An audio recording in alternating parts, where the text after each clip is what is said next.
Okay guys, we're at it again, working on the 1975 Can-Am 250 TNT. As you can see, it's coming along really well. We've got new fenders on it front and back. We've got not a new gas tank, but we've refurbished the gas tank. It's the original gas tank that's on there. It's not been painted. I've simply cleaned it up, whitened it using hydrogen peroxide and a whole other recipe, but basically hydrogen peroxide and sunlight. So if you haven't seen those videos, please do watch them. It's kind of interesting. And it worked out really good. Is it as white as the fenders? No, but you know what? It's pretty good, and it's the original tank. And the added bonus in my view is it's not painted. So if I drip gas or whatever else, it's not going to matter. It's not going to matter because it is just the plastic tank there. So that's good. So it's really looking good. It's running really good. But we have an issue, one relatively minor issue, and that is the carburetor float bowl is leaking, and it's leaking because the gasket that's on there is ancient. So in any event, that's what we're going to do today. And I'm filming this because, you know, when I started working on the bike, I wish there was a video out there that I could watch, because it's a little bit interesting getting the carburetor off this bike. It's a little bit tight. So for those of you that know, you probably don't need to watch this video. But for those of you that don't know, you might find value in watching this video as to how to take this carburetor off of this bike. So that's what we're going to do today. We're going to take it off, remove the float bowl, put a new gasket on it, and put it back on. Pretty simple stuff. And I'm just hoping this video helps somebody out there. So anyways, hey, without talking on and on and on, let's get after it. Okay guys, to give you a little bit of perspective, I'm just going to show you where we're at on the bike here. So we're on the right hand side of the bike, and I'm going to try to set the camera up here in such a way that you have a really good view of what I'm doing. Because it's tight, it's going to be pretty hard to film it, so let's see if we'll zoom in a little bit more there. I think that's going to be about as good as I can get. Yes. So yeah, so essentially what we're going to do, okay, is obviously we're going to take the fuel line off. I've got the petcock off, which is a little bit out of frame here, but you know what that is. Turn the gas off, obviously. Take the fuel line off. That's kind of obvious as well. What makes this a little bit difficult is how tight it is in here. And for my bike, I have to take it off on the right hand side of the bike because I have the top side muffler on this, which in 1975 was an option on these bikes. This does have the additional optional top side pipe as opposed to the bazooka pipe. So if you've got the bazooka pipe, you can quite possibly take the carburetor off on the left hand side of the bike, but on this bike it's fully impossible because it's obstructed by the exhaust on the left hand side. So we have to take it out on the right hand side, and it's a little bit tight. So the way that we do that, and I'm going to do it, but I'm going to explain it first just because my hands may be in the way, is we have a rubber boot here with a bracket. We also have a rubber boot here with a bracket as well. We're going to loosen both of those off, and then we have to spin the top side of the carburetor out towards us to take the top slide off. Take the top cap off and then take the slide and spring out. Then we'll set that aside, and then we can manipulate the carburetor out from there. So that's what the process that I'm going to do. I'm going to try to do it with my hands out of the way as much as I can, but wanted to explain that before I just dig in there and all you see is my hands, which wouldn't be very helpful. So anyways, let's do it. Okay guys, I've taken the fuel line off. Obviously I have the petcock turned off as well, so I don't think I needed to show you that bit. That's pretty obvious. So we're just going to go and undo these brackets now. And basically what you want to do is just loosen these off really significantly, so loosen them off a lot. You do not need to completely completely separate the clamps, but you do want them really loose. Okay, just move this one forward out of the way, so towards the carburetor. Get it out of your way, and then we got to do the bottom one. If I can see where the hole is here. You guys are seeing better than me. The camera's got better eyes than I do, so You see me fumbling around, that's what's going on. Anyways, we're just, again, loosening this off a lot. And then, so that we, yeah, is that loose enough? Maybe a little bit more. Yeah, I think that's probably loose enough. Okay, so now what we want to do is we want to spin the carburetor forward towards us this way. Again, this is the right side of the bikes, so I'm spinning it this way. Now what we want to do is get a smallish screwdriver and loosen these off. So that's going to be the next step. And of course I don't have my screwdriver ready, so I'm grabbing that here. Okay. Got a smallish screwdriver, an ancient screwdriver that I inherited from my grandfather. Super nice in the hands, I must say, and ideal for this job. So just loosening these off. Now these machine screws are captured on the end, so you're gonna get it to a point where it feels a little bit tight, and you don't need to take them right out. So once it gets a little bit tight, just leave them, and the beauty of that is you don't lose them that way. You can screw them right out if you continue to use force. Don't ask me how I know, but you do not need to do that, and probably shouldn't do it because it's just way easier to do it this way. I find using my fingers better than a screwdriver once you get it loose. Okay, good. So now those are both completely loose. Now what we're going to do is we're just going to pull this out. Taking the slide, the spring, and the needle all as one assembly and try to set it aside. I'm going to try to tuck it into this area over here, which should be, for the most part, out of our way. So that's what we're going to do now. Let's just give that a pull out of here. You want to be kind of careful with this, needless to say. So just kind of get it out of your way. I just stick it over here. I should probably preface this by saying what I'm showing you, I really have no idea what the proper process is. This is just what I find works for me, okay? So the book very well may say something different. I don't even know, I've not even looked.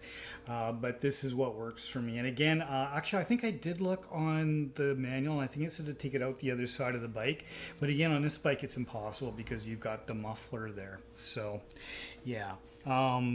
Anyways, so now what we need to do is we need to actually go and move the carburetor in such a way that we can actually get it off. And what I find works best is to try to take this side off first. Okay, so basically just pull it towards the rear of the bike. Obviously you still got your rubber on here, and then you can kind of manipulate it out. So that's what we're going to try to do.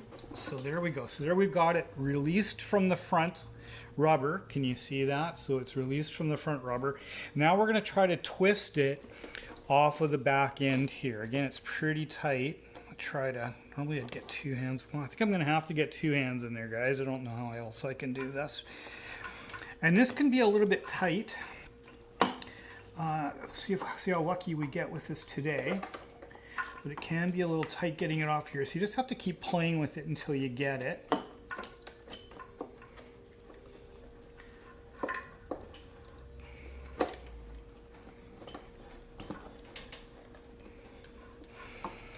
What happens is it's got an inner rubber piece in there. So the outer rubber is fully loose, obviously, but that inner rubber piece also has a hose clamp on it, large hose clamp, and it can get kind of hung up in there. So that's what's going on.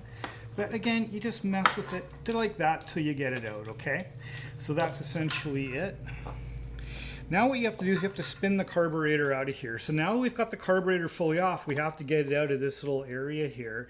I'll just get that clamp out of our way because we don't need that hindering us. And I mean, I guess you could at this point from inside try to take this rubber off. Maybe that would be a little bit easier, but you don't need to do that, and I'm not going to. That's just more fiddling inside here when you can do that on the bench a little bit easier. I think, but optionally you could do it that way, and then essentially you just twirl it until you can get this thing out of here. So that is essentially the process. And again, you just got to manipulate it with it till you get it, and there we go. So yeah, let me zoom back out a little bit so you can see here. But yeah, so we've got it off, and that was basically the process to get it off. Now let's go in. The offending bit here is on this one is that float bowl gasket. So we're going to go and do that over on the bench. So let's go do that now. Okay guys, maybe I'll just show you a little bit now that we have it off why that carb was a little bit hard to get off. You've got the inner flange here, right, which everything is quite pliable on mine. So I would imagine on one that's older and stiffer, it might be harder even yet. But it's got this inner flange which it provides some resistance in getting it out of the air box. The other thing is this quite substantial hose clamp. I don't know if that's an original hose clamp or not. It's pretty massive on this one. In fact, maybe I should look around and try to change that out, because that's probably, you know, pretty substantial. It doesn't need to be that huge on this thing, but in any event, that's why it was a little bit difficult to get out. On this job, we do not need to remove that. We could, but we don't need to, because all we're doing is removing the float bowl. So before you do too much, I would grab a container, tip it upside down, and the majority of gas will flow out of the inlet. You can see I've still got a few drops in there, but I've already drained the majority of it out, but you can see that would be the process to do that. You want to do that before you just take the float bowl off and then, you know, dump a whole bunch of gas all over your workbench. Obvious, I'm sure, but I'm mentioning this just in case for those that, you know, just might not know. So the way that the float bowl is secured, unlike most carburetors where you've typically got, you know, 4 machine screws or some other method, this is just simply a wire under tension. And you know, if you had really strong fingers, maybe you could get that off, but my fingers aren't that strong, so I use a screwdriver, and as you can see, it takes substantial force to get it off. There we go. Okay, so and as that's what you'd want, because you want that's what's securing it on there, so that's what you want. So now we're going to take our float bowl off carefully. Oh, she's glued on there, literally. Okay, well, let's see what we can do to get that off. He's on there a little bit tight. Time to take your pick from that scrumptious array of tasty treats waiting for you at the snack bar, where the popcorn's poppin', the cold drinks are sparkling, the hot dogs are sling. Okay guys, so we've got the bowl off, and I went and I cleaned all of the gasket material off as well. So got it all cleaned right up. I actually, although I had just cleaned the carburetor, I actually went through the carburetor again, making sure all the jets are clean, yada yada, took the float off, etc. And now we're just going to put the new gasket on there. So let's do that. This gasket does have, the old gasket was cork, and the new gasket is, you know, I'll call it a rubber material, very pliable.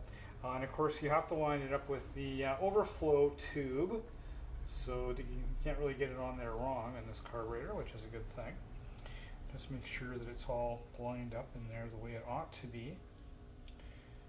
Kind of pushing it into the recess, and yeah, then we just put the float bowl on, and that's pretty much it. Then we just have to reinstall it on the bike. So let's get this one here. Here we go, like that. And then again, there are no screws or machine screws for this. It is just a wire cover here, which is very, very tight. If you recall, I took it off with a screwdriver. I may have to get it back on there with a bit of control. Nope, we got it. We got it. Okay. There we go. So she is on there good and tight. So that now is not going to leak. So that's great. So I did, as you can see, I did wind up taking the rubber off of this thing because I dug into it a little bit more than I'd expected. So in preparation for installation, we're just going to put that back on.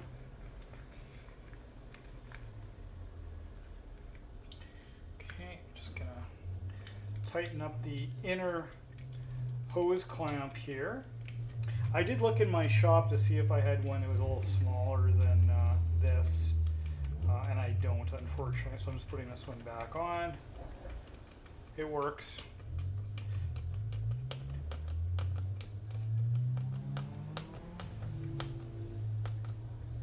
Okay, so that's good. So now all we have to do is, in preparation for assembly, the other little trick with doing this is to make sure that you put the other hose clamp on before you mount it. Don't ask me how I know.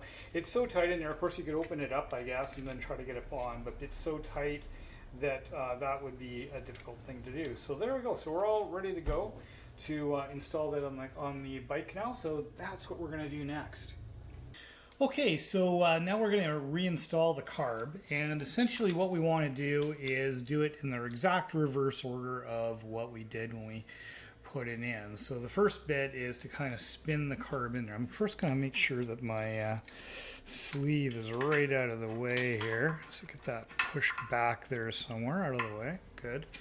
And we'll just kind of back this in here. And the first thing you want to do, so we've got it, kind of got it, you know, into the cavity, not into where it belongs, but we get into the right spot. And what we want to do is we want to go and put the rubber boot here onto the airbox first. So that's what we're going to do first. And then once we have that on, then we're going to go and work on putting the rest of it on. So, and pushing the intake back on. So don't mind me as I fight with this clamp. Okay, so we're going to try to get that on there. Just push it in there. There we go. So that's into the air box. Now obviously nothing's tight. And now we're just going to inch it into the intake like that. Okay, so now that we have it on there loose, we've just got it sitting in place. What we want to do now is put our slide in. Okay, so the slide has got a groove in it, as you know, and there's a little tab inside, and if you put your finger down inside the cavity there, you can feel that it's on this side. So I'm on the right hand side of the bike, it's facing on the right hand side of the bike. Okay, so you need that to drop in there. So we're just going to put that in carefully, slide it in, and make sure it's all the way in there. Did I get that lucky the first time? Boy, I did. Okay, normally you'd have to spin it a little bit, you know, to get it to fall in, but weirdly I got it in on the first try, which is not totally normal. Now the other thing that's really important is to get this cap on the correct way. Believe it or not, you can put that cap on the wrong way.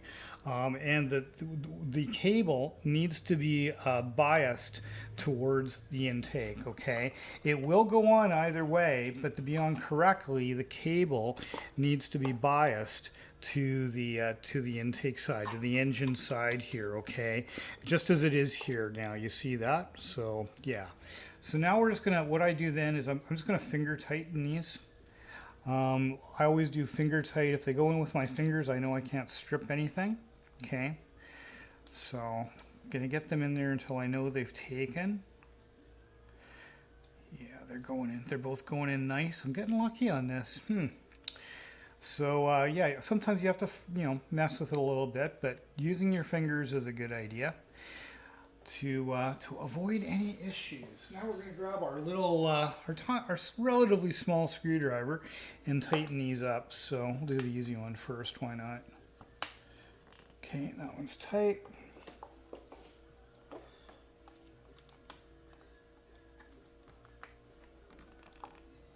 That one's tight as well.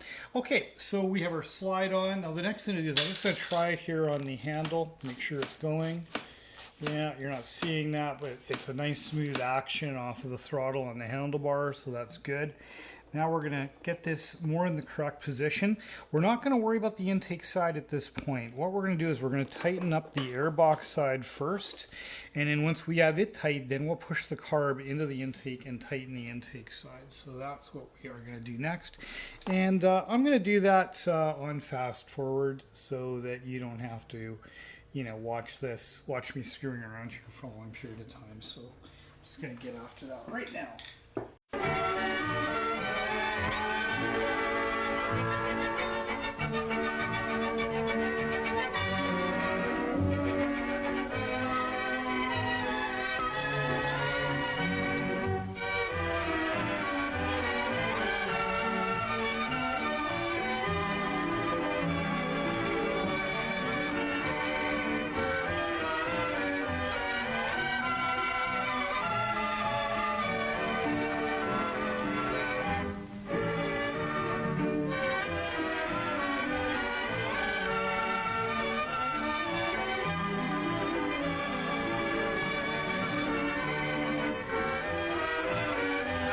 Okay, so there we have it. Now we've got the carburetor on, we've got the fuel line back on. We are ready to give it a start up and see if she runs, and also to see if it leaks. Because of course the whole reason we did this was to change out that bowl gasket. So I think the first step here is turn the fuel on. So let's do that first, and we'll just see if we get fuel leaking anywhere. And then after that, we'll take it off the stand and we'll give it a start up. So yeah, let's do that.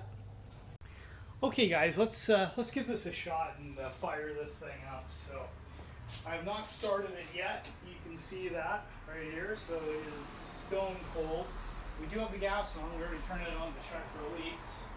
I'm not going to use the choke. I'm just going to push the tickler a little bit here. I think that should be good. And yeah, let's give it a kick and see what she does. Turn the ignition on.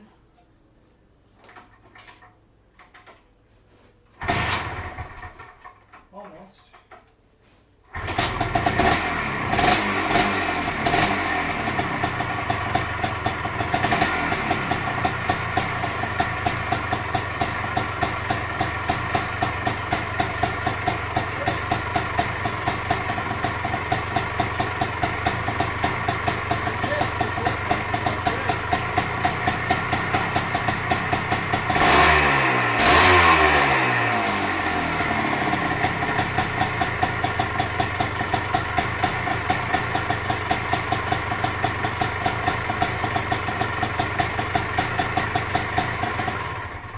Say that is a success. So and we don't have any leaks on our float bowl, so that's great. So that job is now done. And you know what I'm going to do next? I'm going to go for a ride. So it's a beautiful evening out there, and I want to take this thing for a spin. So anyways guys, I hope you enjoyed this video. I hope that by me filming that very basic process of taking the carb on and off, that maybe it helps somebody, maybe it gives somebody the confidence to actually do that job themselves.